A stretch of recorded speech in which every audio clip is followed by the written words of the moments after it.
नमस्कार, स्वागत है आप सबका राजनीति के इस अखाड़े में। मेरा नाम है अजय सेतिया।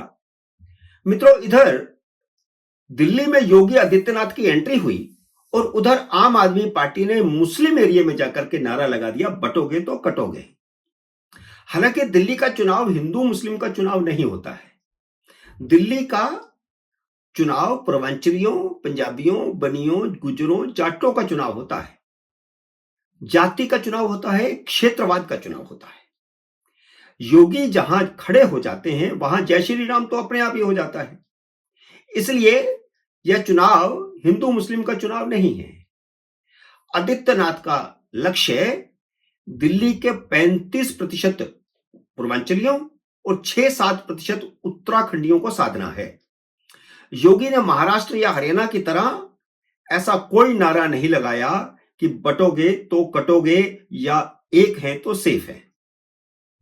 उन्होंने यमुना की सफाई पर अरविंद केजरीवाल को कटघरे में खड़ा जरूर किया, क्योंकि अपना छठ का त्योहार मनाने के लिए पूर्वांचलियों के लिए सबसे ज्यादा महत्वपूर्ण है यमुना की सफाई। इसलिए केजरीवाल पर फप्ती कसते हुए योगी आदित्यनाथ ने कहा कि मैं अपनी पूरी कैबिनेट के पूरे सभी सदस्यों 54 मंत्रियों के साथ कुंभ स्नान करके आया हूं। त्रिवेणी में स्नान करके आया हूं। क्या तुम अपनी कैबिनेट के साथ यमुना में डुबकी लगा सकते हो? प्रयागराज यहां कुंभ चल रहा है, वहां गंगा, यमुना और सरस्वती का मिलन होता है। जो यमुना दिल्ली में भयंकर प्रदूषित है, उसी यमुना को मथुरा वृंदावन के बाद योगी सरकार ने साफ सुथरा कर दिया है। जबकि केजरीवाल 10 सालों में दिल्ली का छोटा सा हिस्सा साफ नहीं कर पाए। योगी के भाषण से साफ है कि उनका टारगेट पूर्वांचली वोटर हैं, जो भाजपा की हार जीत तय करेंगे। और पिछले 2 चुनावों में पूर्वांचली वोटरों ने ही केजरीवाल की जीत तय करी थी। अब अगर पूर्वांचली वोटर उधर चले जाते हैं, भाजपा की तरफ चले जाते हैं, तो भाजपा की जीत को कोई रोक नहीं सकता। हिंदू मुस्लिम का चुनाव नहीं है और हिंदू मुस्लिम टारगेट नहीं है। भाजपा को पूरी तरह पता है कि मुस्लिम भाजपा को वोट नहीं देते और वे सिर्फ 8 सीटों पर सीमित हैं, जहां भाजपा सिर्फ अपना वोट प्रतिशत बढ़ाने के लिए अपना उम्मीदवार खड़ा करती है और इस बार भी खड़ा किया है। मुस्लिम सीटों पर टक्कर आम आदमी पार्टी और कांग्रेस में है। आम आदमी पार्टी को सबसे बड़ा डर यही है कि दिल्ली का मुसलमान वोट कांग्रेस को मिल गया तो भाजपा को फायदा होगा, या बट गया तब भी फायदा होगा। जबकि कांग्रेस का दारोमदार सिर्फ मुस्लिम वोट पर है। कांग्रेस को डर है कि आम आदमी पार्टी के विधायक और उम्मीदवार अमानतुल्लाह खान मुसलमानों से कह रहे हैं कि बटोगे तो बीजेपी आ जाएगी, तो वह एक तरह से कांग्रेस का नाम लेकर के मुसलमानों को डरा रहे हैं।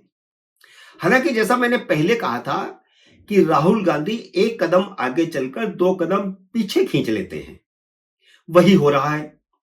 दिल्ली के मुस्लिम इलाके सीमापुरी में एक रैली करने के बाद राहुल गांधी अपने 4 कार्यक्रम रद्द कर चुके हैं, जिससे दिल्ली के कांग्रेसी नेताओं में राहुल गांधी के खिलाफ भारी गुस्सा है, भारी आक्रोश है।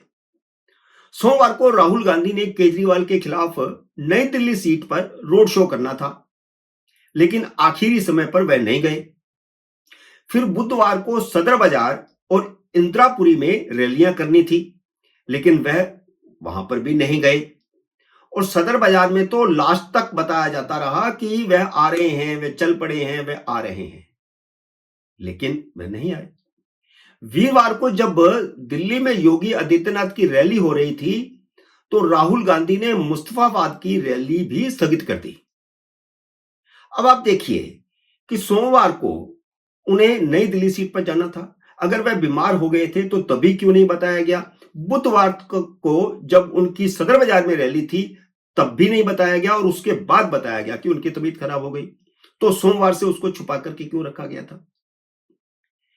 लेकिन कांग्रेस के वर्कर ही इस पर विश्वास नहीं कर रहे हैं, क्योंकि इन्हीं राहुल गांधी ने अजय माकन को केजरीवाल के राष्ट्र विरोधी कहने से रोक दिया था।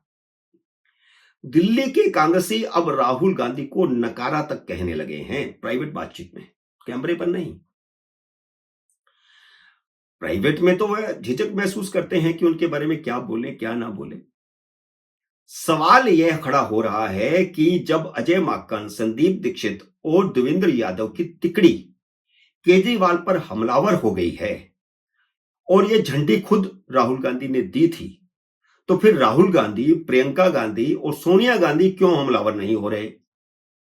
राहुल गांधी बीमार हैं तो उनकी जगह पर प्रियंका गांधी वाड्रा रैलियों में क्यों नहीं जा रही?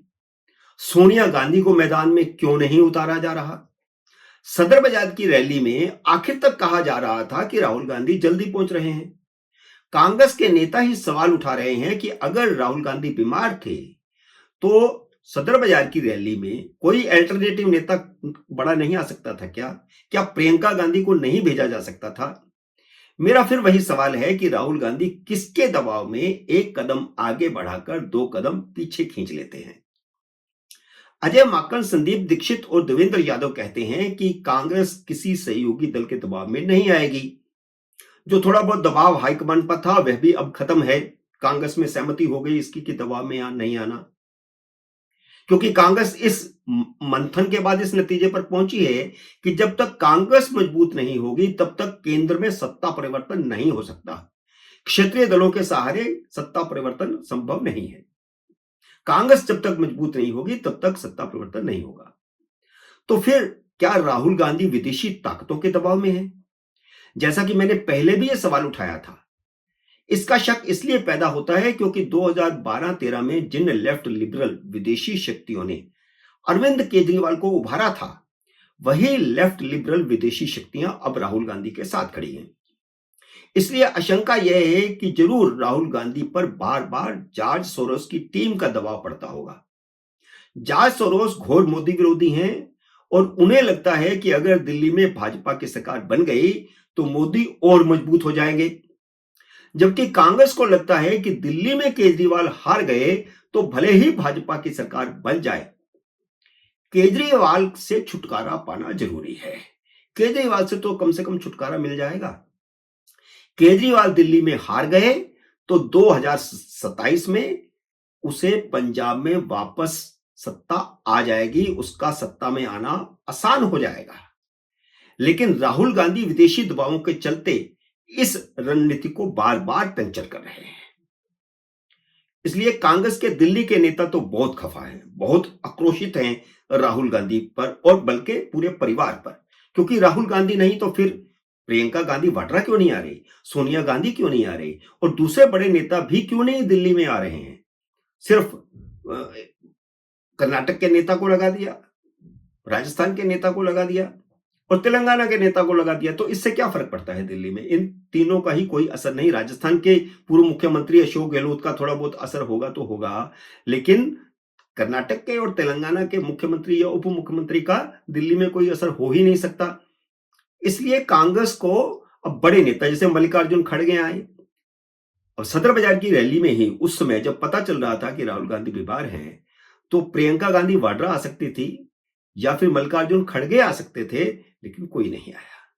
मित्रों, उम्मीद है मेरा ये वीडियो आपको पसंद आया होगा। इसे लाइक और शेयर कीजिए। अगर आपने मेरे YouTube चैनल को अब तक सब्सक्राइब नहीं किया तो कृपया सब्सक्राइब करके अपना आशीर्वाद दीजिए। जल्दी मिलते हैं अगले वीडियो में किसी अन्य विषय के साथ। तब तक नमस्कार।